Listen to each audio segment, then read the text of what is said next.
Maalat ba? Maalat nga. Kung bubuhusan kaya ng maraming sukal, ano kaya mangyayari dito sa dagat na to? Matatanggal ba yung alat o magiging masim? Lakas ng halo, no? Sarap ng alon mga guys, oh. Sarap maligo. Sige, punta ka doon, maghanap-hanap ka ng ano, pusit.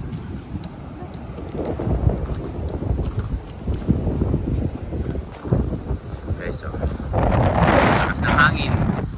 Ayan ang tinatawag ng Sierra Madre. Yan.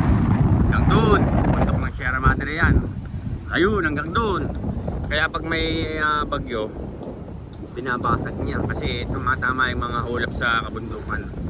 Kaya kung minsan doon pa lang humihina na yung bagyo.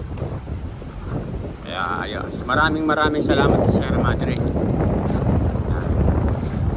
Meron din yung Sierra Pare.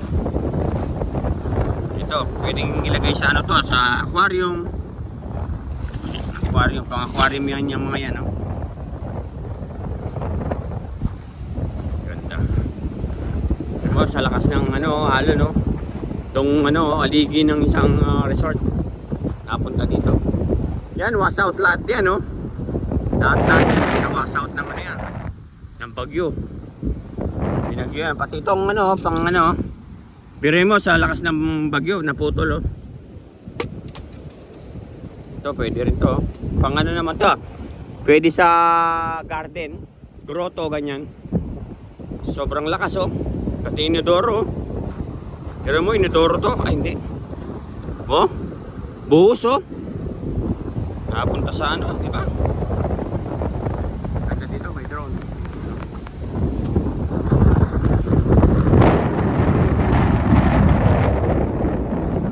May mga ano. Nagpako ba to? Pwede to. Pwedeng remembrance to.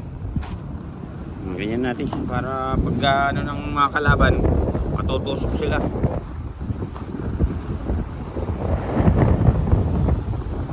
Iuwi ko yakan. Hindi naman pwedeng iuwi yun. Ano kaya pwedeng iuwi dito? Ano kaya pwedeng iuwi? O ito. Yan guys, kung gusto nyong ano,